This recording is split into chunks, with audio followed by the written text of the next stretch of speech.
Ya baik, kita mulai ya. Halo, masih bisa ngikutin ya? Bisa, Pak. Bisa, Pak. Iya Pak, bisa. Bisa, Pak. Oke. Jadi selama satu semester ini ya Anda akan bertemu dengan mata kuliah farmasi industri ya untuk level apoteker. Dan di sini pengajarnya ada saya nanti, terus ada Bu Nur Amalia dan ada Pak Medianto. Pak Medianto ini dari praktisi ya. Beliau lama kerja di KLP Company ya.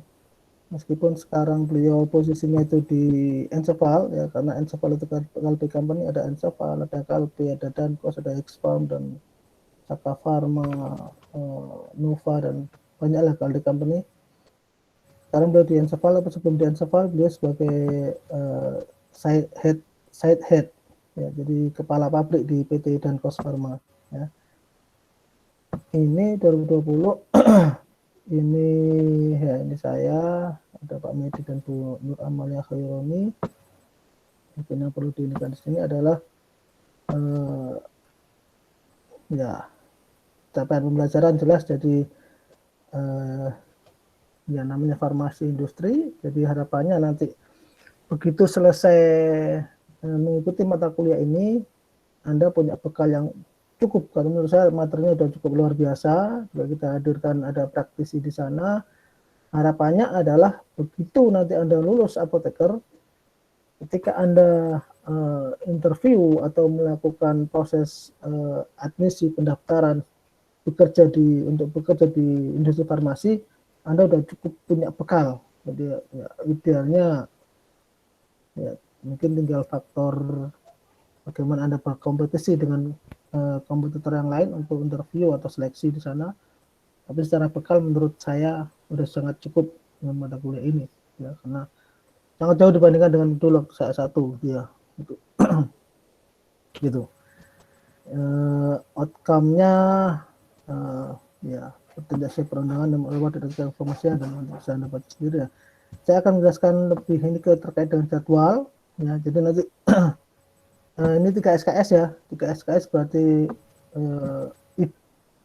idealnya atau teorinya itu 150 menit ya. Tetapi karena ini daring, jadi ya, sebenarnya daring itu bukan banyak kemudahannya, tapi banyak sekali metode-metode yang diinikan ya, sebagai bagian metode komprehensif integrated untuk pembelajaran daring jarak jauh ya. Jadi pertemuan pertama nanti akan bertemu dengan saya ini sekarang kita di sini untuk pembelajaran ya. Setelah ini saya akan ya sharing terkait dengan pendahuluan tentang industri farmasi dan juga tentang CPOB ya. Nanti pertemuan kedua, meskipun nanti pelaksanaannya mungkin itu tidak sesuai jadwal ya, apalagi karena Pak Medi ini praktisi ya, mungkin secara jadwal nanti dalam hal ini mungkin penanggung jawabnya Melisa ya, entah Melisa dengan siapa nanti, karena saya lihat trennya sekarang penanggung jawab kuliah itu satu mata kuliah 2 orang trennya. Nanti bisa kontak-kontakan dengan Pak Medi, dan semester kemarin juga Pak Medi yang ngajar, dan sepertinya beliau prefer menggunakan Zoom, dan beliau udah punya posisi di sana, jadi mungkin dia udah cukup ini, saya punya akun atau berlangganan Zoom sendiri ya. Di pertemuan ketiga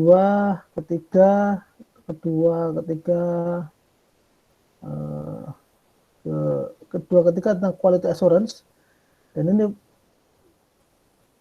bisa jadi ya mungkin Pak Medi akan menggandeng atau mengajak orang quality assurance manager ya, staffnya atau rekanannya untuk memandu kuliah ini quality assurance. Pertemuan kedua dan ketiga. Pertemuan keempat masih dengan Pak Medi tentang post marketing surveillance. Jadi memang untuk farmasi industri ini ya tadi saya sampaikan di awal bahwa materinya menurut saya udah sangat tajam dan sangat spesifik, dan ini akan sangat memuaskan ya. Seharusnya idealnya ketika yang menyampaikan adalah praktisi. Jadi kalau semester kemarin malah ketika saya baru datang, ya, jadi ini kan farmasi industri waktu itu malah 13 pertemuan Pak Medi semua. Nah, tapi sekarang pertemuan semester sekarang ya kemarin diskusi dengan dosen, jadi mungkin Pak Medi nanti ini ada sekitar 10 pertemuan, 10 ya, 10 pertemuan dengan Pak Medi. 2, 3, 4. Pertemuan keempat tentang post marketing surveillance, ya. Ini juga bagian dari industri farmasi, meskipun yang melakukan ini nanti adalah tidak semata-mata pabrik, ya, juga ada head office marketing. Pertemuan kelima dan keenam tentang PPIC, Production Planning and Inventory Control, dan sistem pergudangan. Nanti yang menyampaikan adalah Bu Nur Amalia Khaironi, ya, pertemuan 5 ke 6. Dan pertemuan ketujuh dengan saya kembali, ya, tentang pengembangan obat, drug development, ya. Nanti pertemuan 8 ini UTS harusnya, ya, tapi tidak diteruskan di sini. Nah, setelah UTS nanti Pak Mehdi kembali, ya. Kalau saya akan menjelaskan drug development dari sisi risetnya, riset awal, ya. Nanti dilanjutkan pertemuan ke-8, ke-9, bagaimana ketika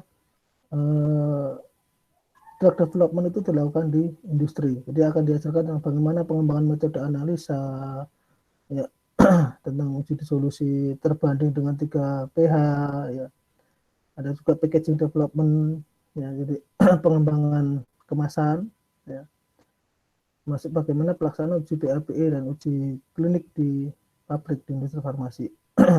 Masuk registrasi obatnya, ya, dan semua. Teman ke-10 tentang konsep produktivitas dan produksi, 11 produksi, 12 produksi. Ini Pak Medi, dan di part of bagian dari pertemuan 12, ya, akan dijelaskan terkait dengan tugas, ya. Jadi tugas, jadi kalian nanti udah profesi, udah lulus sarjana kan, ya, bahkan udah ada yang lulus S2, ya. Itu perkecualian lulus S2. Ya. Nanti ada tugas, ya, dikenakan di sini, dan pada pekan ke-13 dan ke-14 atau 2 pertemuan terakhir sebelum UAS nanti ada diskusi dan presentasi, ya, tentang tugas ini. Nah, nanti Pak Medi akan saya temani, jadi 2 orang, jadi Pak Medi dengan saya di pertemuan ke-13 dan 14. Tugasnya tentang apa? Nah, tugasnya ini, jadi kalau ada 48, ya, 48, saya pikir monggo Melisa dan mungkin temennya atau siapa yang jadi PJ kelas ini dibagi sendiri saja, ya. Anda udah jadi, udah gede-gede, udah dewasa, dibagi sendiri sebagai 10 kelompok, ya. Masing-masing kelompok dia monggo diundi sendiri di, ya, teknisnya dia atur sendiri. Masing-masing kelompok tugasnya adalah ini. Misalkan kelompok 1 tugasnya adalah tentang tablet metode granulasi basah, kelompok 2 tentang granulasi kering, kelompok 3 tentang gempa langsung, kelompok 4 tentang kapsul, 5 sirup, 6 suspensi, 7 krim, 8 tetes mata, 9 injeksi yang larutan. Jadi bentuknya sudah, ya, siap diinjeksikan. Dan kelompok 10 tentang injeksi kering, rekonstitusi injection. Nah, tugasnya itu tentang apa? Jadi misalkan kelompok 1 tentang tablet metode granulasi basah. Tugasnya adalah Anda membuat manufacturing instruction. Nah, ini makanya. Jadi Anda membuat kayak protap gitu, ya. Yang isinya adalah formula. Jadi misalkan Anda tablet metode granulasi basah. Misalkan Anda membuat tablet amoxicillin. Ya, misalkan. Berarti di sini formulanya, ya, Anda buat. Misalkan bahan aktifnya adalah amoxicillin. Bahan tambahannya apa saja, ya.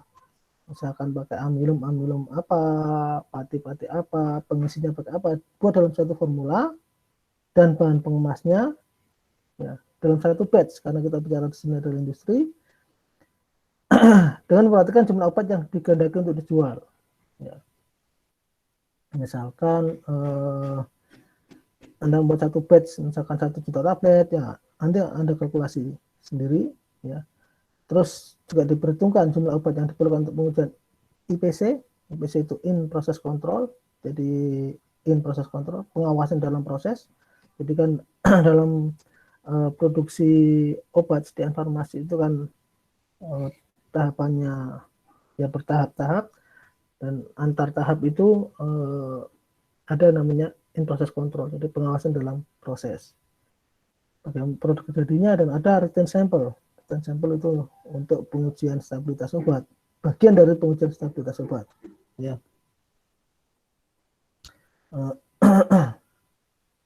Terus alur produksinya bagaimana? Misalkan tablet metode granulasi basah, jadi ada misalkan penimbangan, terus proses penggranulasian, proses granulasi dengan menggunakan wetting granulation, granulasi basah, ya, yang sebagai larutan penggranulnya apa, ya. Terus dari jumlah obat untuk IPC, jenis pengujiannya, parameter pelolosan masing-masing produk, nanti ada QC, ya. Terus bagaimana standarnya dikatakan produk itu dalam proses itu memenuhi syarat apa tidak, ya. Terus rancangan jumlah sampel untuk ulasan produk jadi, jenis pengujian, ya. Rancangan jumlah sampel untuk return sampel, ya. Membuatkan jadwal pengujian stabilitas real time, jenis pengujian. Ini manufacturer instruction. Kayak ya kayak gambarannya seperti SOP, standar operasional prosedur, ya. Terus dilakukan juga batch record. Nah, makanya tadi ya, sekali lagi ini udah luar biasa model yang kita buat ini, ya. Jadi ada form batch record. Jadi nanti di industri itu ada namanya batch record, ya. Batch record nanti ada. Kalau di sini berarti Anda nanti bekerja dengan proses atau processing batch record atau catatan pengolahan batch, ya. Berdasarkan manufacturing instruction, ya. Kita ada waktu tadi 50 menit, dan kasih waktu seperti berikut. Minggu 12 konsultasi rancangan, ya, sesuai di jadwal. Nanti ini pembelajaran akan saya upload di Eldiru, ya. Minggu 13 pemaparan tugas masing-masing kelompok, ya, dan perincian 15 menit pemaparan, 10 menit diskusi, dan 5 menit klarifikasi dari dosen, ya. Minggu 14 ya sama. Evaluasinya ya nanti ada kuis, ada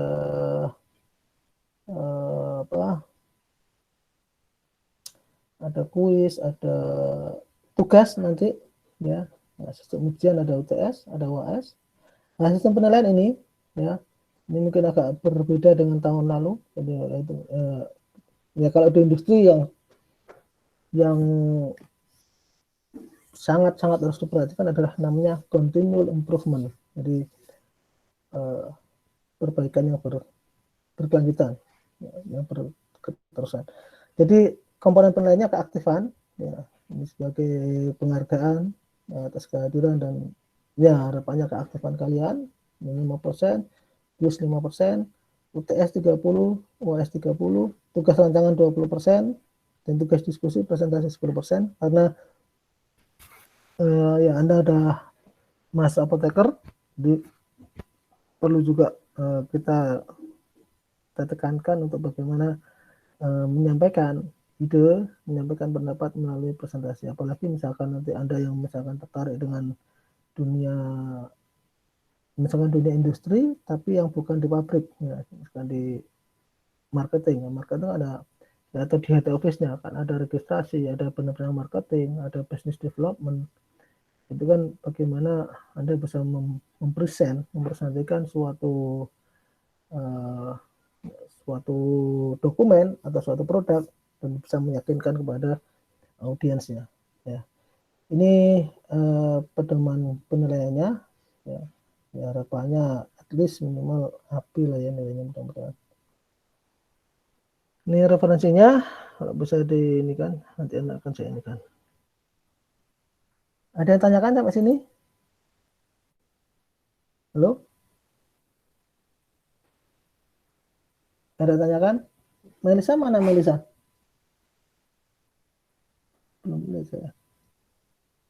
ada. Masih dengar nggak? Dengeran, Pak. Ya nanti pembagian kelompoknya ini penanggung jawab kelasnya Melisa sama siapa? Satu orang, Pak, sejauh ini PJ-nya. Oh, Melisa aja.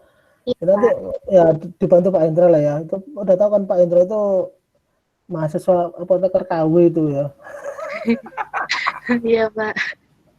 Ya. Nanti Melisa sama Pak Hendra dibagi-bagi sendiri pembagian kelompoknya ya. Itu udah kalian udah Iya, gede-gedean Pak. jadi dengan tugas itu kalian bagi sendiri kelompoknya nanti kita ya. Ya gitu Iya, ya Pak. menurut saya nanti Pak Hendra. Baik, kalau nggak ada Iya, pertanyaan kita Pak. lanjut ke kuliahnya ya.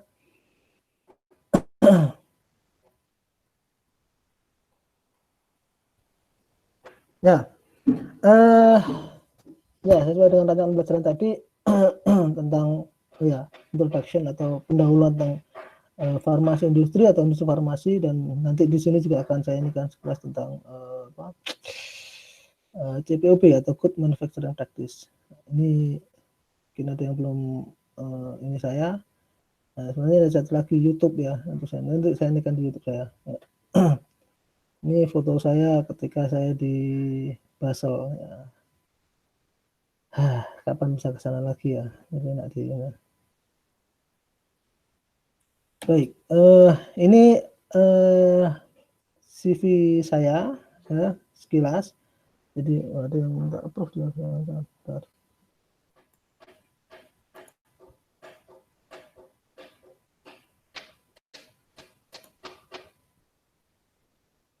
Jadi gini, kecuali Pak Hendra ya, Pak Hendra udah punya kerjaan. Buat kalian yang katakan yang belum punya pekerjaan, ya,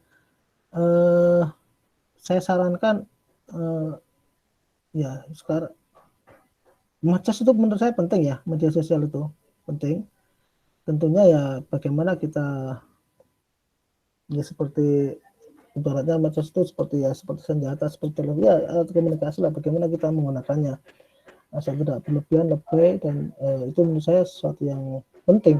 Bahkan di mana di luar negeri itu ada mulai ya atau sudah ada beberapa atau bahkan banyak perusahaan itu ketika dia mau melakukan interview ya, jadi misalkan company perusahaan dia membuka vacancy gitu ya, lowongan pekerjaan ya, nanti ada yang ngelamar. Nah, ketika kan tahapan-tahapan proses seleksi ya ya employee tenaga kerja itu kan ada tahapan-tahapannya, dan pasti salah satu tahapannya itu adalah interview. Dan di beberapa perusahaan terutama di Eropa dan di Amerika sebenarnya itu ketika dia sebelum melakukan proses seleksi interview dia itu searching dulu ke profil media sosialnya gitu. Jadi kayak ini ya kalau di Indonesia mungkin nah, kalau kita lihat ini segmen medsos ini segmennya macam-macam ya. Kalau FB ini bisa dibilang kelasnya lebih general atau ya mohon maaf mungkin ya kalau kata anak muda sekarang di IG gitu ya, Instagram. Katanya kalau Facebook itu sekarang udah old ya old generation. Ya, memang ini bisa Facebook itu lebih merakyat, jadi dia jangkauannya mulai dari apa jualan ini di pasar hingga profesor doktor pun ada yang main Facebook ya. Kalau Twitter ini saya amatin peneliti-peneliti dunia ya, kalau saya amatin itu bidang saya pharmaceutical ya, drug delivery, counter release, saya banyak mendapatkan info-info baru dari peneliti-peneliti dunia dari Twitter. Kalau Instagram ini lebih banyak, menurut saya lebih banyak ya buat ya anak muda sekarang lebih banyak ke IG ya. Saya juga udah IG. Nah, itu penting saya medsos. Dan untuk yang job seeker ya, job seeker yang mencari pekerjaan, ada satu medsos yang menurut saya ini sangat recommended ya, namanya LinkedIn ya, LinkedIn ini dia lebih medsos yang lebih diinikan untuk profesional ya. Jadi saya punya LinkedIn ini, dan selama saya sampai kemarin saya posisi sudah kembali di Indonesia ya, itu saya masih ditawarin orang untuk bekerja. Jadi saya pernah di hunting, ditawarin orang dari India, ya. Terus waktu saya di Belanda dari India, terus pernah sekali dari salah satu perguruan tinggi swasta di Indonesia. Pasti kan di sampai Indonesia lagi, tawaran lagi dari perusahaan tinggi, perguruan tinggi yang lain dari ini saya penting. Nah, jadi mereka bisa melacak apa yang sudah kita lakukan dan experience kita. Jadi ini gambaran dari saya ya. Jadi iya, saya setelah lulus kuliah saya sempat kerja di industri ya, makanya sampai sekarang ya kalau ada apa-apa dengan industri farmasi atau teknologi farmasi yang hubungannya dengan company perusahaan, teman-teman farmasi Unjuk tanya ke saya, dan termasuk Pak Medi itu adalah Pak Medi itu dulu atasan saya di Hexfarm. Nah, jadi waktu saya di sini Pak Medi waktu itu sudah hampir menjadi plant manager Hexfarm, ya, manajer pabrik. Ya. Terus saya sempat di Tangerang, Guardian, dan banting setir saya mengajar di Pancasila, Universitas Pancasila. Nah, terus 2006 pindah ke terdampak di Unsur. Gitu. Saya perlu diinikan ya. Baik, industri farmasi. Ya. Jadi apa sih industri farmasi itu? Ya, kalau tadi di rancangan pembelajaran, di sana dikatakan ya perlu dikenalkan. Saya masih tahu dan saya yakin Anda sudah sarjana sekarang kan, pasti tahu bedanya dengan antara industri farmasi dengan industri yang bukan industri farmasi. Ini cuma refreshment aja ya.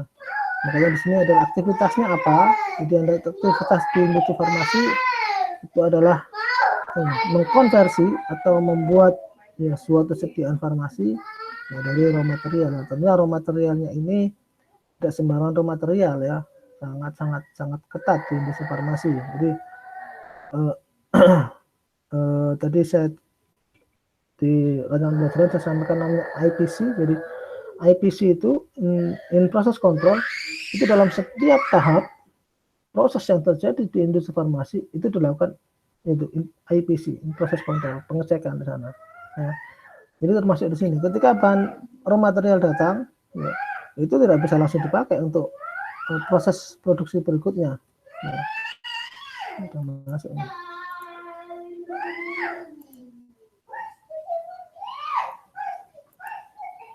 Ya. Tidak bisa langsung dipakai. Jadi dia harus menunggu rilis dari QC. Ya. Rilis QC dari mana? Dari protokol IPC, in process control.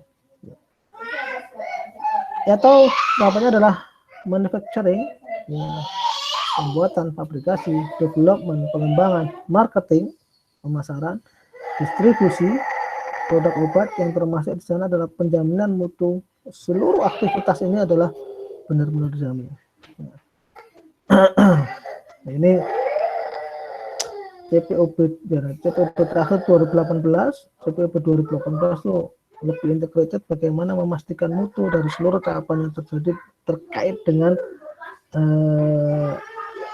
obat yang diproduksi tersebut. Nah, contoh produknya tablet, kapsul, suspensi, dan ampul. Nah, ini karakteristik atau sifat-sifat dari persediaan farmasi yang harus benar-benar dipegang dan diperhatikan oleh ya pengguna atau stakeholder dari industri farmasi.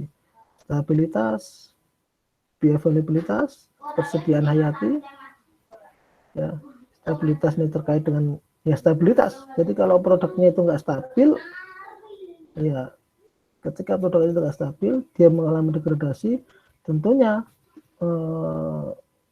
kondisi obat itu sudah tidak seperti yang diharapkan, sudah mengalami pengurangan penurunan yang itu sudah sesuai dengan speknya, yang akan berakibat kepada ya ketersediaan hayatinya, ya, akan berimpact kepada keamanannya, ya. karena toksisitasnya. Dan yang terakhir dia ya efektivitasnya di dalam tubuh. Jadi ini sebenarnya ini kalau mau digambar lagi ini semuanya terkait juga silang sana, ini silang sana. Tapi ini bagi suatu lingkaran dan ini tidak bisa dipisah-pisahkan satu dengan yang lain, saling terkait semuanya. Ya. Nah, persyaratan terkait untuk memformulasikan suatu persediaan. Ketika kita berbicara tadi ada tugas membuat manufacturing instruction ya, atau ya instruksi dalam pembuatan. Itu tadi catatan pengolahan batch record. Ketika kita memformulasikan suatu sediaan, ya, memformulasikan suatu persediaan farmasi, kita akan selalu berangkat dari fit dan eksipiennya, tambahannya. Ya. Baik itu sifat fisika, ya, dari penampilan, teksturnya, warna, bau, rasa, titik leleh, titik lebur, titik didih, ya, kerapatan, kelarutannya, termasuk juga sifat kimianya, oksidasi, dekomposisi, struktur kristal, toksisitas, dan sifat-sifat termodinamik yang lainnya. Ini karena ini nanti pengaruh ke yang tadi, ke safety-nya, ke efikasinya, ke bioavailabilitasnya, ya, dan semuanya berangkat dari sini. Ya. Ya, sekarang highlight dari sekilas dari produk bagian-bagian yang ada dalam industri farmasi, ya. Jadi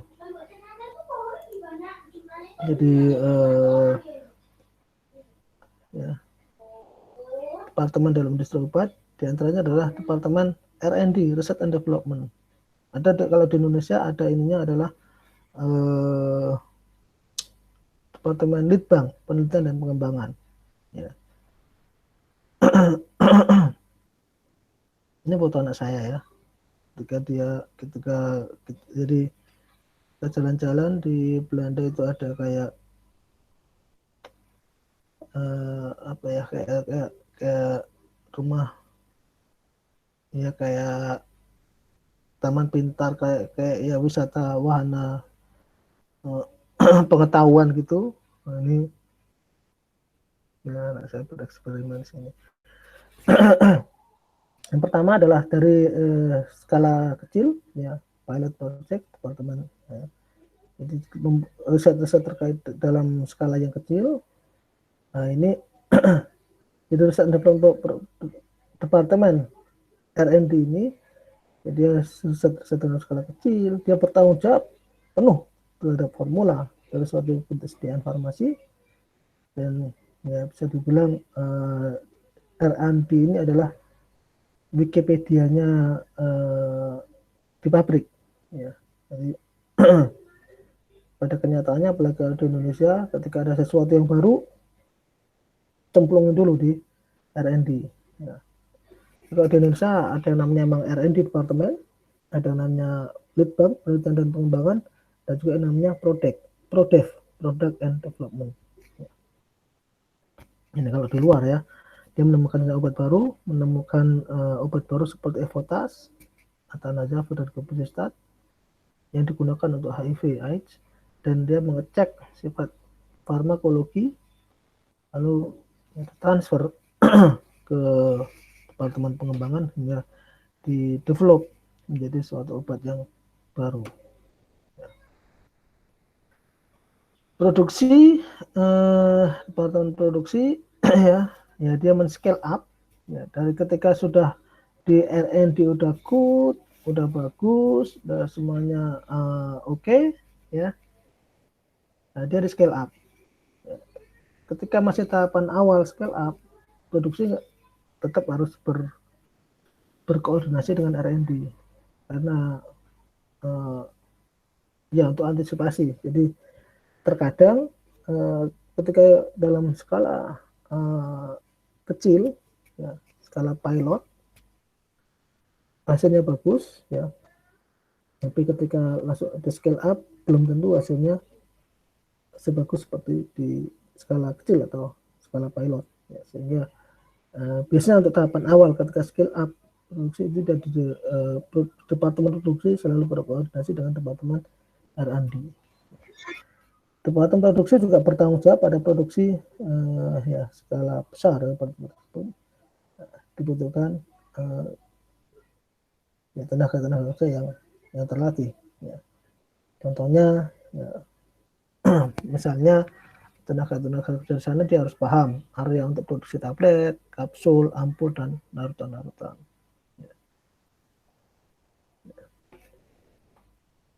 Gambaran saya yang lain, ya, di sana bagaimana di sana di Belanda, ya kalau di sini nano masih ini, di sana udah mulai ada tahapan produksinya. Ya. Think big about nano ukurannya kecil tapi kita perlu berpikir besar terhadap nano itu.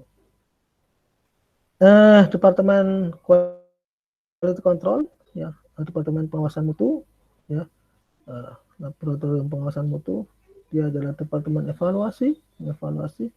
Dia bertanggung jawab pada evaluasi sediaan farmasi sebelum dilempar ke pasar dan juga mengikuti produk dari market dan untuk menjamin stabilitasnya.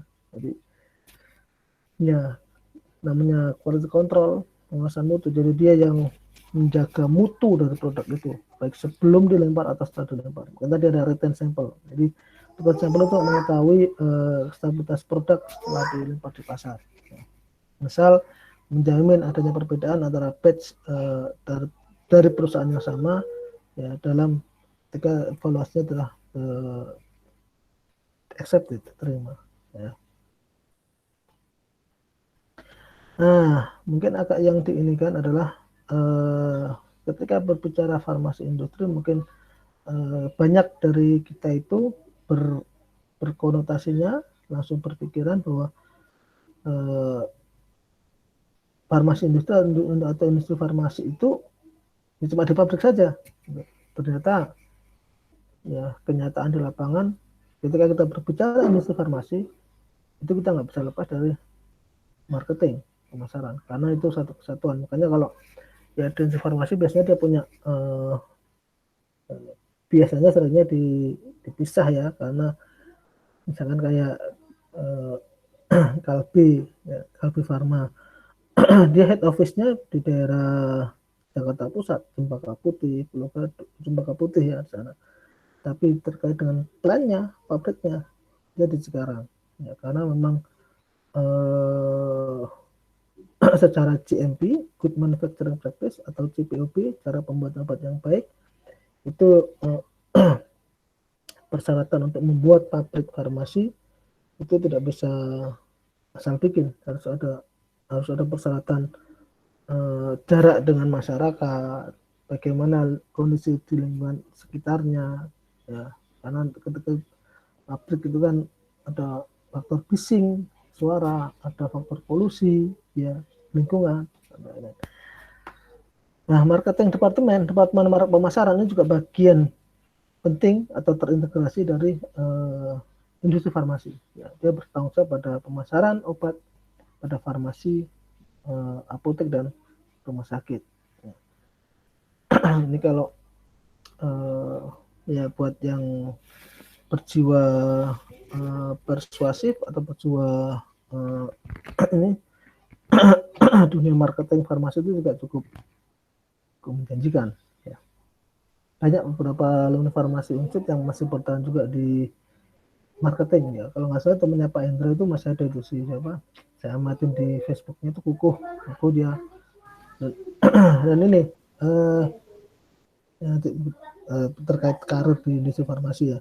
Jadi pertama industri farmasi Indonesia biasanya kalau kita loyal itu seiring waktu perusahaan akan loyal ya, terlebih kita berprestasi dan kita tidak troublemaker, biasanya perusahaan itu akan perhatian dengan kita. Jadi seiring waktu karirnya dia akan nanjak, karena ya seiring waktu karirnya dia akan naik, karena di industri farmasi kan juga sistemnya, bahkan mungkin sekarang beberapa PNS itu bisa saling meniru lah ya. Jadi kalau dulu mungkin kalau industri farmasi atau perusahaan company, perusahaan swasta itu tidak ada sistem pensiun, ya sekarang di beberapa perusahaan swasta itu malah menawarkan dua dua skema, mau pensiun atau mau pesangon. Jadi kalau pesangon ya diberikan begitu masa baktinya habis, ya pesangon sekaligus. Kalau pensiun ya per bulan seperti PNS. Ya.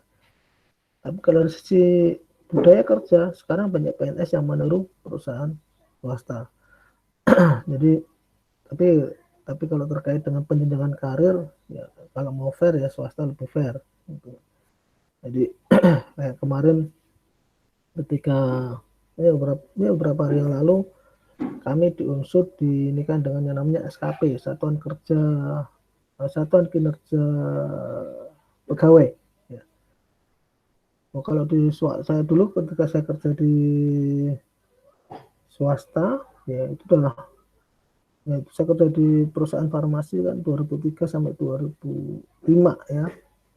Waktu itu udah begitu di KLP Company. Jadi ya kita setiap tahun ada namanya performance appraisal, penilaian kinerja. Dan sana lebih fair. Jadi nanti di akhir tahun kita ada performance appraisal, penilaian kinerja. Nanti kita di grading. Ya, kita kategori kerja kita apa? A, B, C. Grading pelevelan nilai ini nanti berpengaruh kepada kenaikan gaji, salary. Makanya kalau di swasta yang bagus saya bicara di sini, ketika bisa jadi ketika masuknya itu bareng, ya misalkan si A dan si B masuk bareng di perusahaan tersebut, misalkan 5 tahun atau 7 tahun lagi bisa jadi gajinya bisa berubah. Ya, kalau misalkan si A ini nilainya A terus kan dia kenaikannya lebih gede. Kalau B nilainya misalkan BC terus kenaikannya nggak segede yang gitu. Juga ada departemen non laboratorium ya yang bertanggung jawab pada ya finding markets, mencari pasar ya, untuk dispense ya, untuk obat, untuk ya bagaimana obat dapat diterima oleh konsumen, untuk manajemen, accounting, keuangan dan personal. Ya. Nah, pabrik farmasi itu membutuhkan yang pertama ya, kompatibel sesuai dengan spesifikasi GMP, Good Manufacturing Practice, seperti kebersihan, sterilisasi, dan semua personel harus menggunakan pakaian kerja yang melindungi. Ya. Makanya APD. Anda lihat di sini tadi kan gambar ini. Oh, ya. Beberapa departemen dipisahkan. Misalkan antibiotik, ya terutama antibiotik beta-laktam, terutama dipisahkan pabriknya.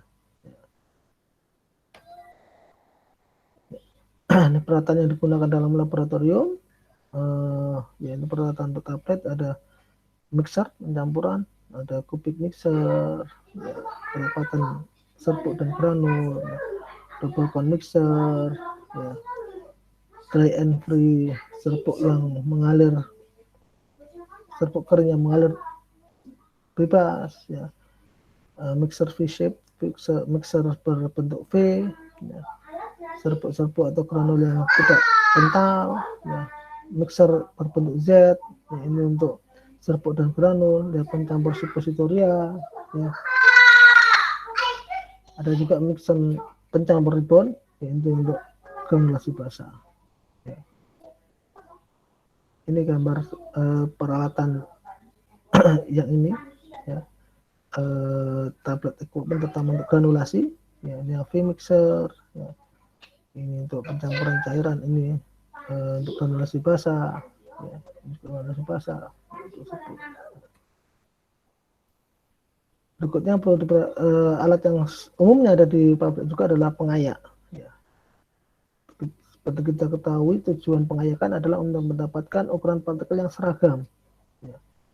Ada coulter, penghitung ukuran, ya, yang dia mengukur ukuran partikel kurang dari 1 mikrometer, dan ada pengayak yang berlapis bertingkat. Dia memisahkan partikel berdasarkan ukuran partikelnya. Jadi pada rentang 0,2 sampai 50 mikrometer. Ini granulator, ya, ini ada granulator kering, ya, dia dengan bentuk slugging dan pellets, ya.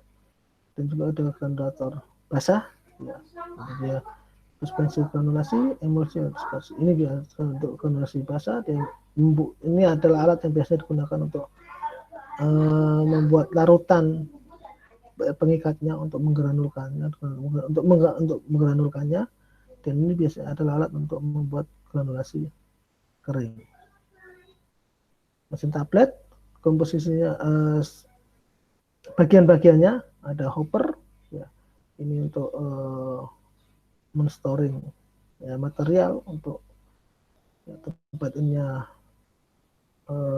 turunnya material, feeder, ya, die untuk tempat cetakan dari tablet, punch atas untuk menentukan ketebalan tablet, dan punch bawah untuk menentukan berat dari tablet. Ini gambaran mesin tablet, ya, kalau di lab-lab di teknologi informasi di kampus-kampus biasanya dia single punch.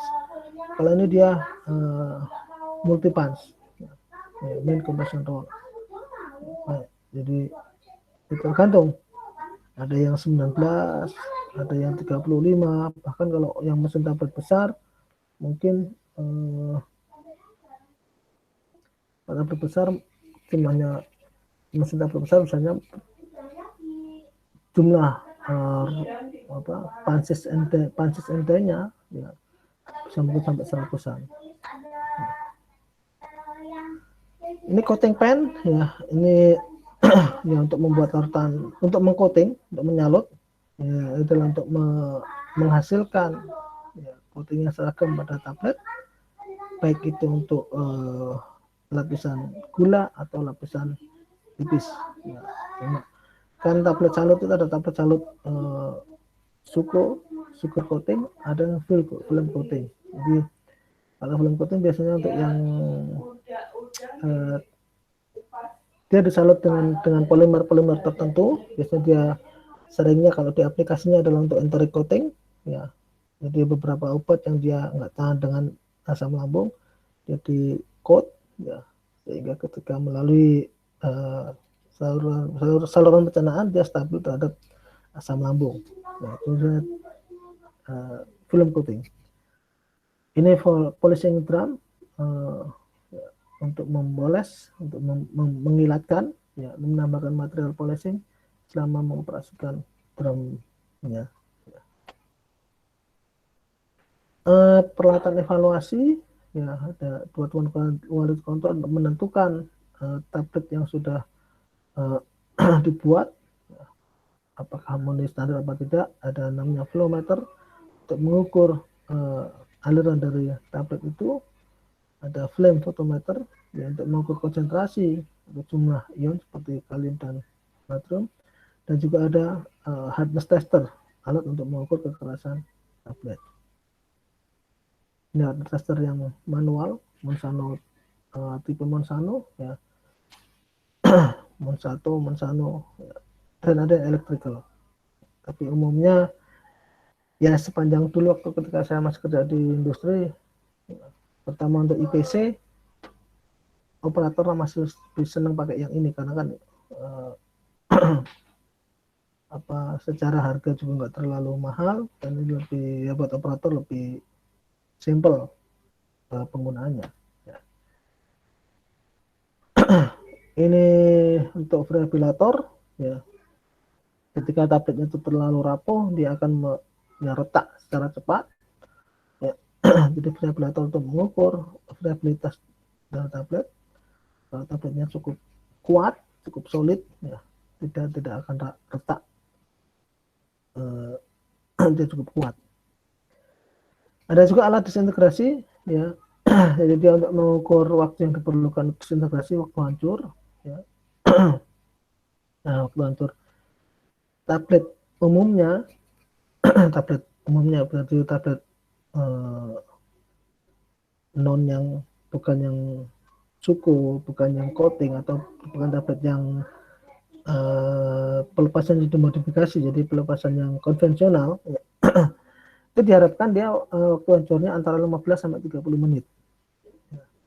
Ini alatnya terdiri 2 sampai 4 keranjang yang masing-masing punya 6 silinder, 6 tabung, dan sediaan itu ditempatkan dalam silinder dan kemudian diimmerskan, dicelupkan di sana dalam buffer dan tempatkan pada water bath, dioperasikan pada suhu 37 derajat Celcius. Tablet yang keras dengan jumlah binder yang lebih tinggi dia biasanya ini makanya kalau untuk obat-obat yang tablet lepas lambat dia tidak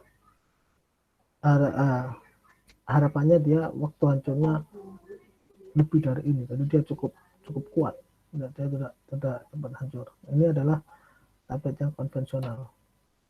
Ada juga alat uji di solusi, ya, adalah metode in vitro untuk mengukur disolusi obat dalam tubuh, ya, dari 2 sampai 6 jar tabung yang diisi dengan buffer, biasanya buffer fosfat 0,1 NaCl, dan tablet, ya, atau film yang berbentuk in situ gel dibuatkan dalam jar dan sampelnya, ya, tergantung metode disolusinya. Ini gambarannya, ya. Ini peralatan untuk semi solid, ya. Ada ointment agitator, ada 3 mil dalam penyamburan mil, collapsible closer, ya. Ini untuk membuat sediaan semi solid, ya. Ini peralatan ampul, ya. Ini ampul, ya. Jadi nutupnya dengan dilas ini sendiri, ya. Itu dari manual tool yang dia mengisikan ampul dalam satu tekanan 1 ml. Kemudian ada pengisian ampul dan sealing yang menutup ampul itu, dan dia dikoneksikan dengan device yang lain yang dia dapat mengendalikan pengoperasiannya itu. Ini ada, ya, ampul sealing mesin penutup ampulnya itu, ya. Dia menggunakan high temperatur tinggi panas untuk mengesil, ya, menutup dari ampul tersebut. Juga ada beberapa yang menggunakan millipore filter dia untuk mensterilkan cairan karena ukurannya lebih kecil, 0,3 sampai 0,5 mikrometer. Atau kan kalau sterilisasi menggunakan filtrasi itu kan dapat menggunakan filter ukuran 0,22 mikrometer, ya. Ini peralatan untuk mengevaluasi ampul, ada kejernihan, ya. Nah, ini hitam putih untuk melihat kejernihan partikel di sana. Ada tes sterilitas, ya, dan ada tes kebocoran. Peralatan pengeringan ada oven kering, ya, dia untuk mengeringkan kering atau sterilisasi panas, ya. Ada autoclave, ini umumnya untuk sterilisasi panas lembab, ya. Ini waktu yang dapat digunakan, ya. Jadi kalau pada suhu 121 derajat Celcius tekanan 15, dia waktu sterilisasinya lebih pendek dibandingkan dengan yang tekanannya lebih tinggi, temperaturnya juga lebih tinggi, ya, 3 menit. Tray untuk pengeringan, ya, yang mengoperasikan dengan melewatkan uap panas dalam air, freeze dryer, ya. Ini untuk substansi yang dipengaruhi oleh panas atau lembab, terutama hormon. Jadi beberapa senyawa yang tidak dapat dikeringkan secara kering dia dapat dikeringkan dengan freeze dryer. Ini gambaran pengeringan, ya. Ini kan titik equilibrium dari zat, ya. Ice bentuk padetan, cairan, dan ini bentuk gas. Ini tadi ini oven ini kan tray dryer, jadi pengeringan dengan tray, dan ini adalah gambar dari brush dryer. Nah, kita masuk ke CMP. Jadi itu sekilas gambaran di produksi dengan alat-alatnya. Sekarang kita masuk ke Good Manufacturing Practice atau CPOP dan Quality Assurance. Sekilas. Jadi sebagai pendahuluan, jadi GMP atau CPOP atau Good Manufacturing Practice itu diharapkan dia dapat menjamin, meng-ensure bahwa mutu is built. Jadi mutu itu dibuat ya, mutu itu di-create, mutu itu diciptakan dalam suatu organisasi dan proses yang terlibat di dalam manufacture. Makanya mungkin saya tidak ada di slide ini ya, biar nggak overlap dengan yang farmasi industri di S1 ya. Kalau di farmasi industri di S1 saya paparkan di sana kemarin bagaimana jadi sekarang GMP Indonesia atau CPOB yang terbaru itu 2018. Nah, sebelumnya 2012. Bedanya 2018 dengan 2012 itu adalah di sini. Jadi kalau sebelumnya GMP itu mostly kebanyakan di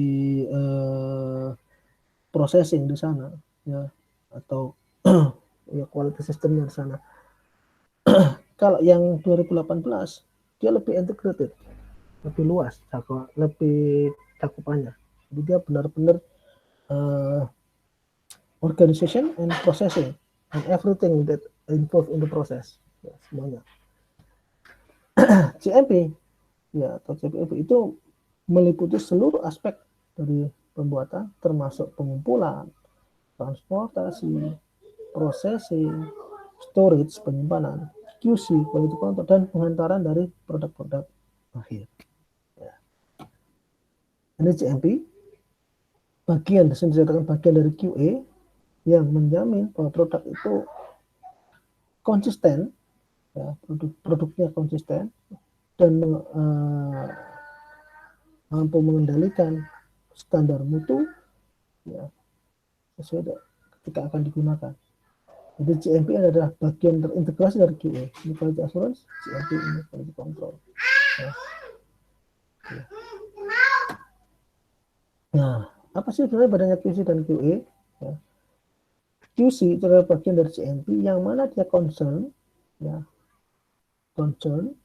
lebih fokus terkait dengan sampling, spesifikasi, pengujian dalam organisasi itu, dokumentasi dan prosedur pelepasan yang mana dia menjamin ya, dilingkan dengan kebutuhan dan pengujian yang relevan ya, terkait dengan produk tersebut.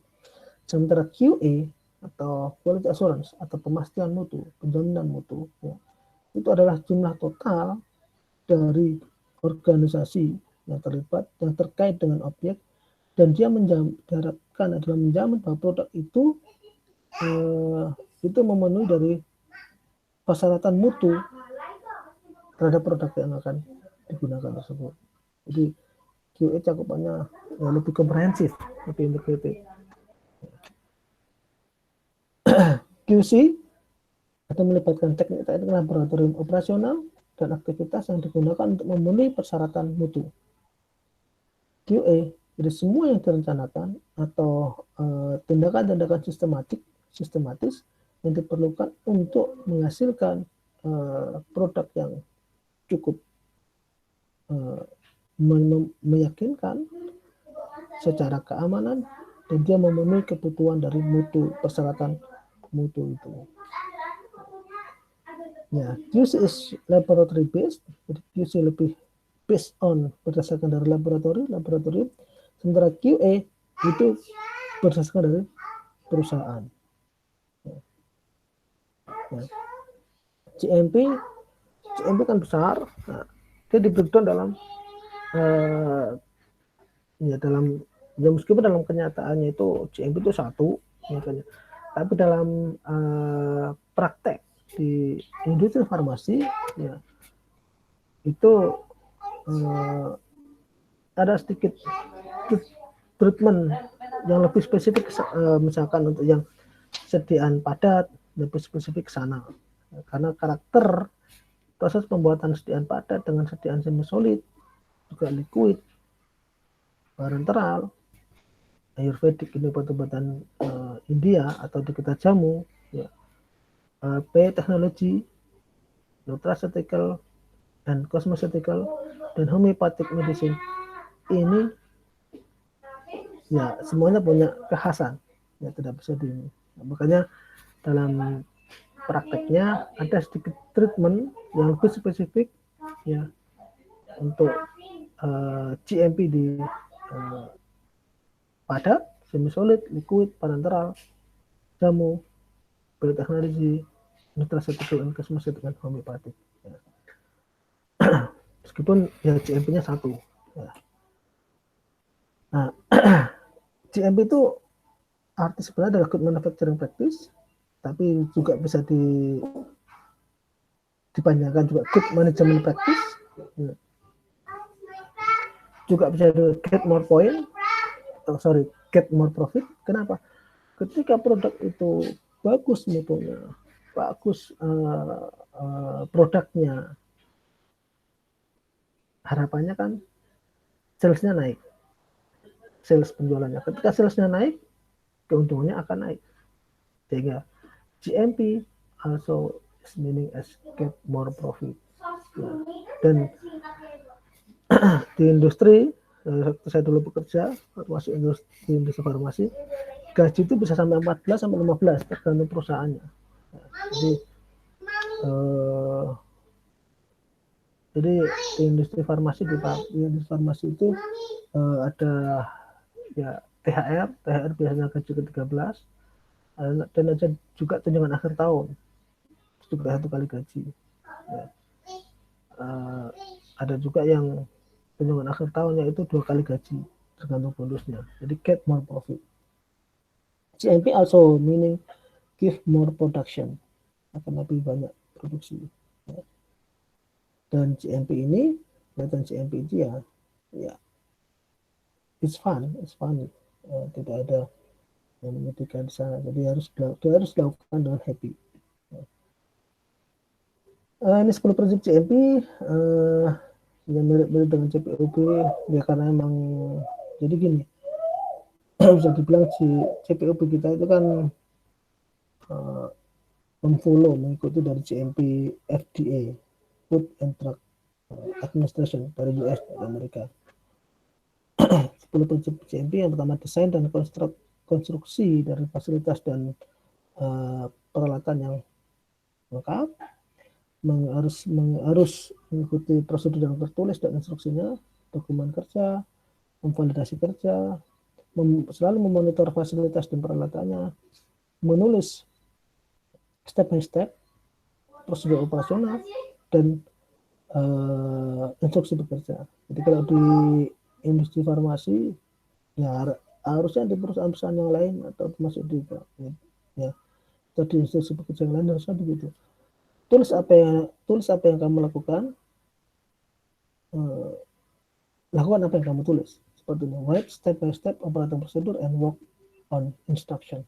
Jadi tulis apa yang kamu lakukan apa yang kamu tulis.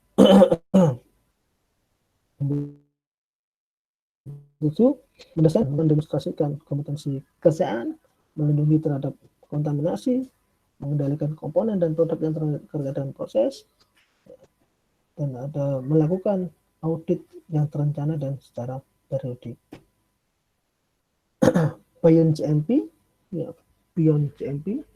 harapan dari GMP outcome next adalah dia mengurangi polusi, jadi zero discharge, tidak ada yang terbuang. Adaptasi terhadap adaptasi lingkungan itu cukup friendly, cukup sahabat, memperhatikan kehidupan yang lebih baik dan kesehatan yang lebih baik next tomorrow, memperhatikan etika dalam hidup, dan juga harus memulai dengan end in mind. Jadi kita nanti maunya apa, kita mulai ya. Jika tidak, memulai dari yang akhir. Jadi endingnya kita apa, ya kita mulai. Jadi kita udah tahu tujuan yang akan kita tuju. biaya dari efektif GMP ya biaya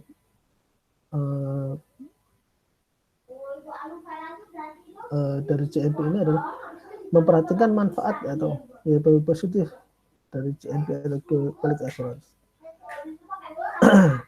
Pabrik yang layoutnya dengan bagus, ya, aliran kerjanya bagus, ya, sistem dokumentasinya efisien, proses kontrolnya bagus, layout tata dari penyimpanannya bagus, catatan penyimpanannya bagus. Ini adalah good manufacturing practice. Ya, maksudnya dari cost biaya efektif dari CMP adalah mengurangi work in process, jadi benar-benar efisien dan mengurangi biaya inventory, mencegah biaya kegagalan mutu, misalkan biaya untuk limbah, rework. Ya. Jadi contohnya rework itu begini ya, misalkan di produksi farmasi, perusahaan Anda memproduksi misalkan tablet X, padahal misalkan udah di PC, udah dikontrol segala macam, begitu hasil akhir udah jadi tablet, mau dikemas, kemasan primer, dicek lagi ternyata konsentrasi obatnya di bawah standar. Ini nggak bisa dirilis, dia harus karantina dulu. Kemudian dari bagian QC QA dia akan mengeksplor, menggali kira-kira masalahnya apa. Ketika sudah diketahui masalahnya apa, ketemu dan rekomendasi dari QC itu adalah harus di rework, itu suatu kehilangan biaya yang luar biasa. Gitu. Karena dalam industri farmasi itu semuanya bisa kita hitung. Ada yang namanya man hours.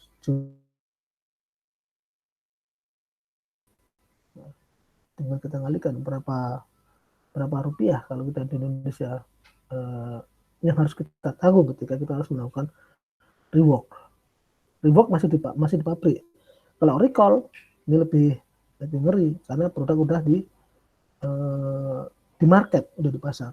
Ya. Jadi kalau recall ini tadi misalkan produk itu fine aja, dilempar ke pasar.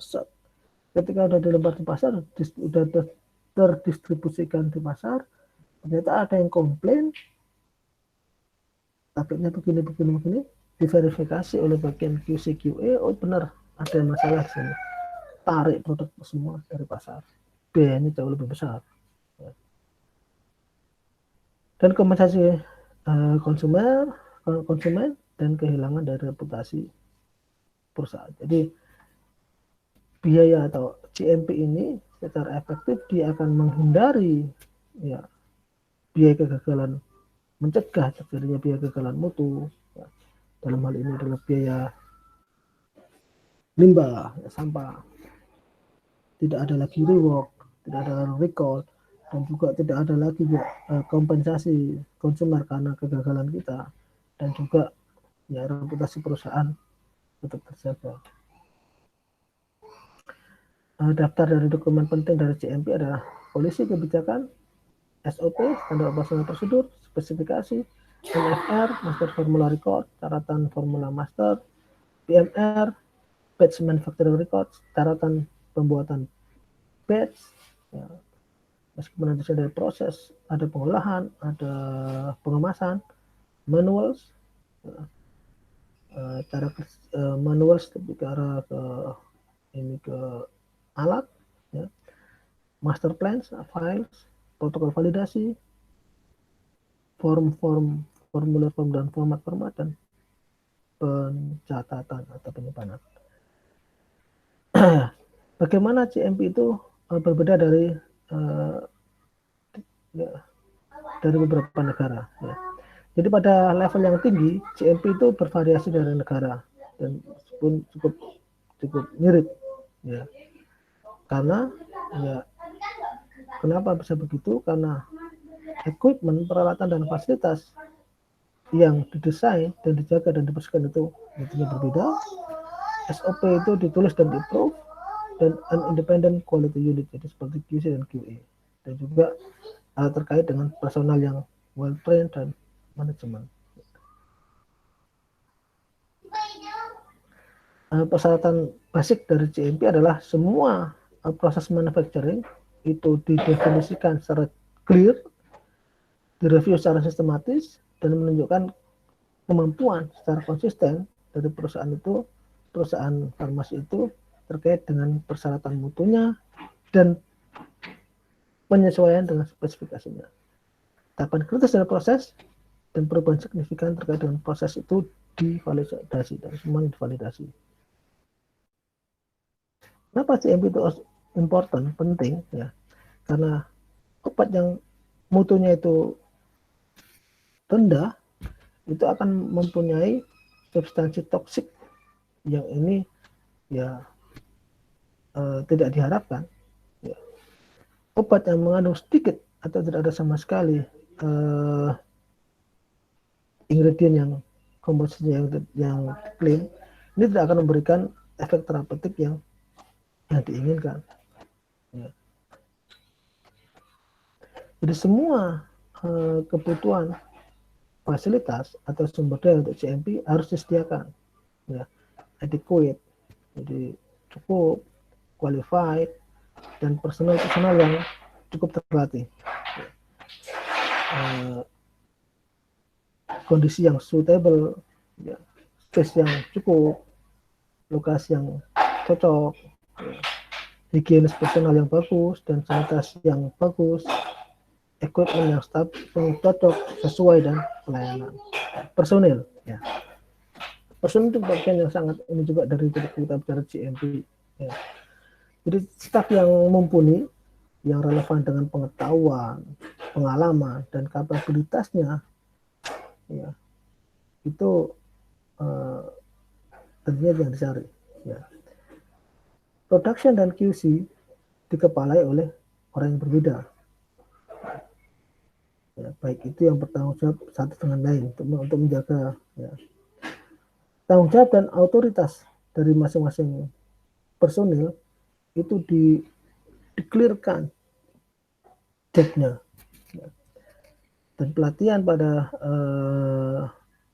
pemahaman prosedur, instruksi kerja, GMP, prinsip GMP dan lain-lain.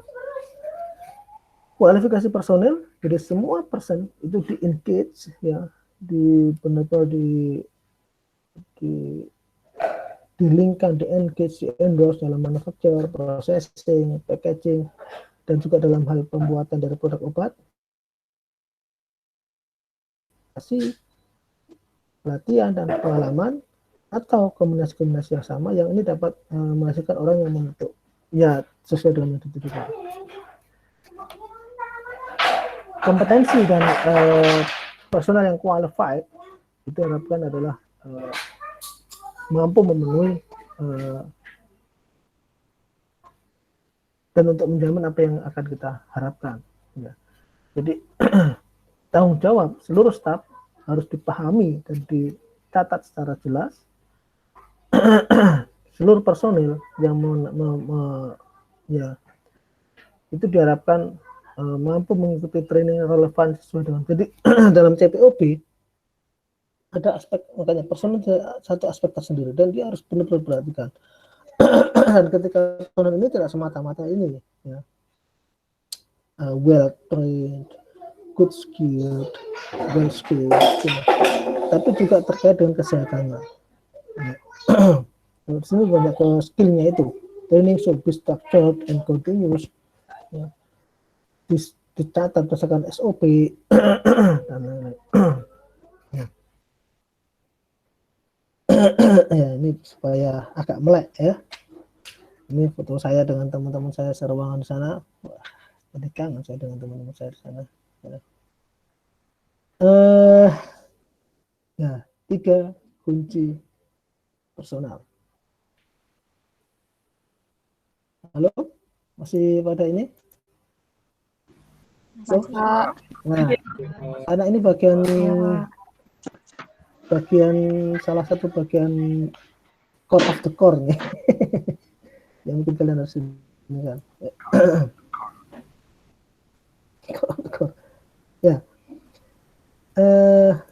Ketika ketika kita berbicara personil, apa ini?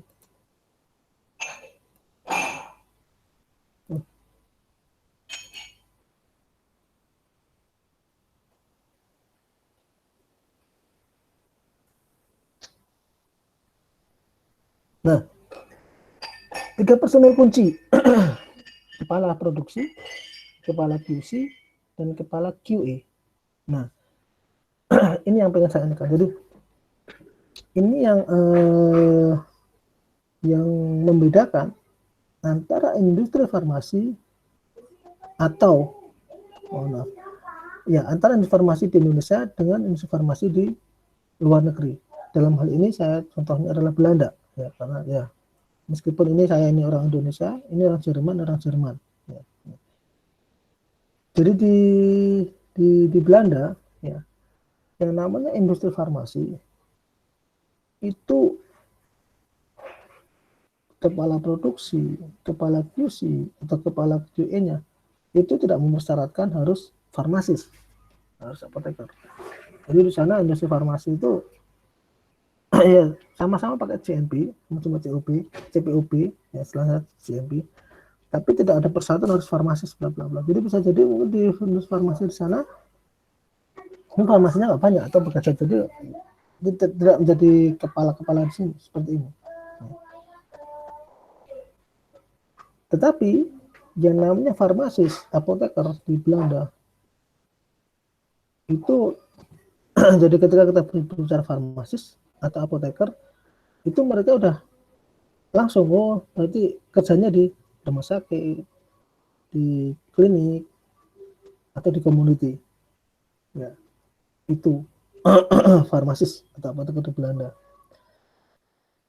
Dan ketika kita bertemu dan ketika kita bicara farmasis, farmasis, nah ini Indonesia, mereka langsung gitu kan ya, karena dianggapnya profesi farmasis apoteker tuh ya kalau di Belanda sesuatu yang memang cukup disegani, cukup dihormati, ya. Makanya ketika saya kenalan dengan orang Belanda itu what is your job in Indonesia? Lalu saya bilang farmasis, apoteker. Oh, nice, bla bla bla bla bla bla bla. Padahal nggak tahu kalau di Indonesia apoteker yang di apotek rumah sakit kondisinya tidak seperti mereka, gitu. Nah, jadi kalau di Belanda yang namanya farmasis itu ada komunitasnya dan cukup bagus nama farmasis di sana. Ya, profesi farmasis di sana cukup ini. Jadi ke farmasis ya dia kerjanya di rumah sakit, hospital, clinical pharmacy, or community. Nah, sementara di kita kan agak beda. Ya, di Indonesia agak beda. Ya kita tahu bagaimana pengakuan masyarakat terhadap profesi apoteker di rumah sakit, apotek, klinik gitu kan. Juga pengakuan, penghormatan teman-teman dokter, tenaga kesehatan yang lain terhadap apoteker itu kan juga Anda bisa merasakan. Ya. Kalau di masyarakat apoteker ya mungkin mereka nggak tahu. Kita tahu nih apoteker cuma yang jaga apotek, gitu. Entah mungkin kalian udah pernah merasakan PPL atau pernah coba makan di apotek ya. Dan nanti kalau misalkan bahas di apotek, mungkin kalian akan merasakan, akan menemukan suatu momen ya. Anda udah di apotek, ada konsumen nanya obat, mau beli obat ini, kalau nanya segala macam. Asalnya kalian sudah menjelaskan buku di biro itu sampai habis, misalkan ternyata pelanggan kita belinya botrek. Ya, jadi itu. Jadi kalau di masyarakat kita punya begitu, tentang tenaga kesehatan kita antara ada dan tidak ada. Ada ketika itu farmasi ada, kalau nggak udah nggak ada. Ya. Kalau di Indonesia ini adalah rumah kita. Ya. Jadi ini kita dilindungi undang-undang. Jadi di PP 51 ya tentang farmasi ya, tentang pekerjaan kefarmasian, di sana ditulis jelas sekali bahwa PP 51 pasal 10 atau 11 ya ditulis istilahnya bukan head ya, kalau di Indonesia istilahnya penanggung jawab produksi, penanggung jawab QC, penanggung jawab QA itu harus seorang apoteker. Nah, Ini harus kita jaga, harus kita lindungi. Kenapa? Ya bisa dibilang ini marwah kita sekarang. Kita cuma punya ini. Ya. Nanti kalau misalkan itu nggak kita jaga, ya dengan kata lain tidak ada lagi undang-undang yang melindungi. Jadi kasarannya kan gini, industri farmasi itu tidak akan ada ketika tidak ada farmasis di sana, kan gitu. Karena berdirinya industri farmasi itu harus ada ya produksi, ada QC dan QA, dan yang menanggung jawab produksi, yang menanggung jawab QC, yang menanggung jawab QA oleh Undang-Undang PP 51 di Indonesia, letterlek di sana tertulis bahwa harus seorang apoteker. Nah, ini harus menurut saya harus kita jaga, ya. Jangan sampai misalkan nanti kita lengah, kita nggak menjaga undang-undang ini, ya udah kita habis, kita nggak punya rumah nanti farmasis. Ya. Terakhir kemarin di PMK Peraturan Menteri Kesehatan, bagaimana farmasis apoteker dimasukkan dalam satu golongan dengan laundry kan? Gimana? Kita sekolah susah, sekolah mahal-mahal, sebenarnya di industri. Makanya ini harus kita jaga, apapun itu. Ya, this is Indonesia, it's different. Ya, jadi bolehlah. Ya mohon maaf orang teriak-teriak. Karena kan sekarang trennya udah, kalau sekian tahun lalu mungkin kayak zamannya Pak Indra baru masuk, makanya ini 2005-2006 itu kan masih gencar sekali. Ada pergeseran shifting paradigma dari produk oriented passion oriented. Tapi ternyata sekian tahun bagaimana upaya teman-teman untuk merasakan supaya di posisi klinik dan komunitas kita dihargai, sampai sekarang juga susah. Ya, perjuangannya belum mencapai suatu titik yang bisa memuaskan kita, ya. Dan sekarang kita inilah, ya kita tingkatkan skill kita, tapi jangan sampai kita melupakan rumah kita. Sekali lagi, kalau misalkan sampai kita hilangkan, kita lengah, lupakan, undang-undang dilikuidasi, nggak perlu deh sekarang pada produksi manajer itu seorang apoteker, ya, bisa apa saja yang belum habis deh. Ya, kita nggak punya pride lagi, kita nggak punya sesuatu yang menjadi formal, legalitas kita diakui di Indonesia. Itu menurut saya. Ya, jadi, ya. Nah, kepala pabrik ya harus orang ya qualified pharmacist. Ya. Kalau di sini qualified pharmacist, kalau di Indonesia should be a pharmacist. Qualified ini should be a pharmacist. Ya. Terlatih, mempunyai pengalaman praktis dalam pharmaceutical manufacture, dan mempunyai kemampuan manajerial yang bagus, harus mempunyai otoritas yang full bertanggung jawab pada produksi manajemen dan mengatur produksi dari produk farmasi. HQC ya qualified farmasi, dan saya qualified sepertinya yang penting should be a pharmacist, ya. Sama harus mempunyai pelatihan yang cukup dan pengalaman yang bagus terkait untuk perform, untuk mengatur, ya, dirinya sendiri, ya. Dan seorang, ya, makanya kan apoteker seorang profesi, ya. Karena apa? Seseorang dikatakan punya seorang profesi, itu dia punya otoritas full, ya, tanggung jawab penuh, ya, dalam seluruh aktivitas divisinya. The head of quality management or quality assurance harus orang qualified pharmacist, ya, mempunyai pengalaman dan training yang bagus, ya. Sama, dia harus mempunyai full authority dan responsible dalam seluruh sistem mutu kewajiban dunia. Ini bangunan, ya, spesifik untuk lokasi yang diinginkan, desainnya, konstruksi dan macam dari pembuatannya, mencegah kontaminasi dari lingkungan sekitar,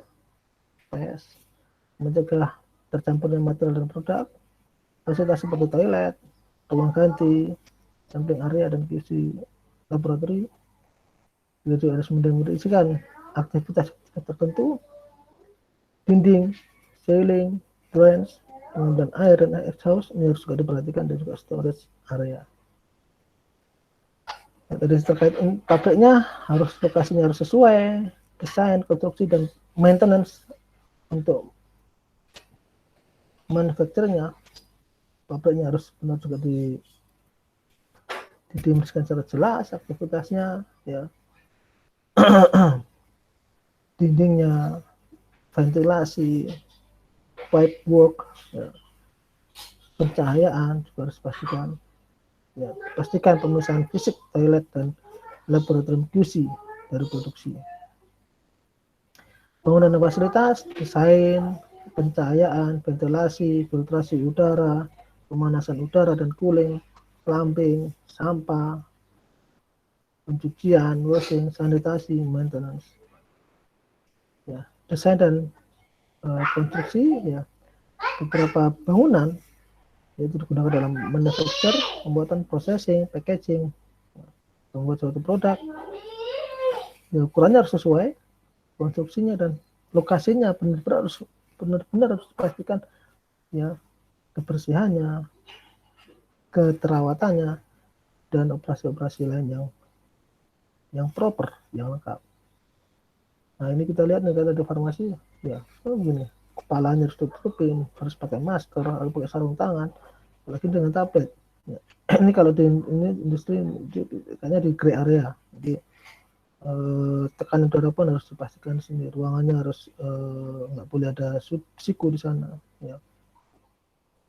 Harus area produksi harus memfasilitasi, ya, produksi itu pada area yang terkoneksi pada logical order. Jadi letaknya harus memungkinkan kerja itu yang bagus, yang enak alurnya, ya, to the sequence, ya, urutan-urutan dari pekerjaan, ya, mencegah crowding dan gangguan, disorder, dan memfasilitasi komunikasi yang efektif dan supervisi. Area penimbangan juga diperhatikan, ya, ini juga sesuatu yang krusial, apalagi ketika berbicara dengan produk, ya, tidak hanya akurasi tapi juga kebersihan, makanya benar-benar harus diperhatikan. Ya. Should be designed for that use, untuk penimbangan tersebut. Area penyimpanan, ya, ini harus perhatikan space-nya, desainnya, keamanan dan kebersihannya, penyimpanan dari stok yang karantina, kontrol stok, misal prinsip FIFO, first in first out, label yang proper, dan kontainer.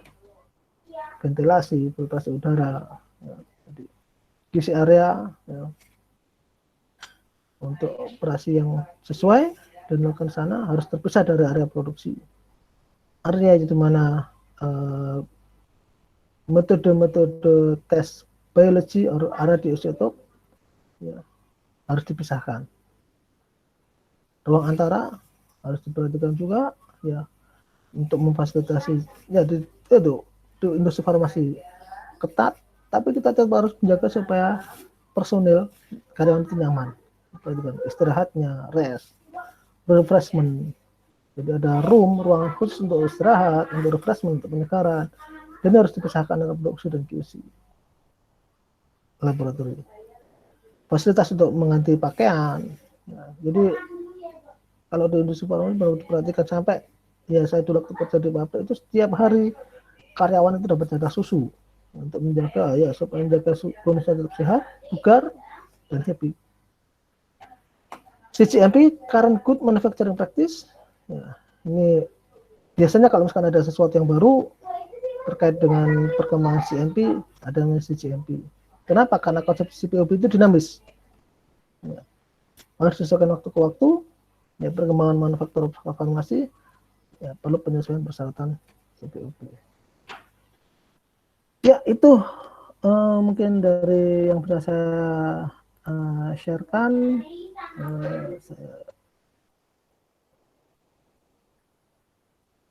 Saya ini kan saya matikan dulu.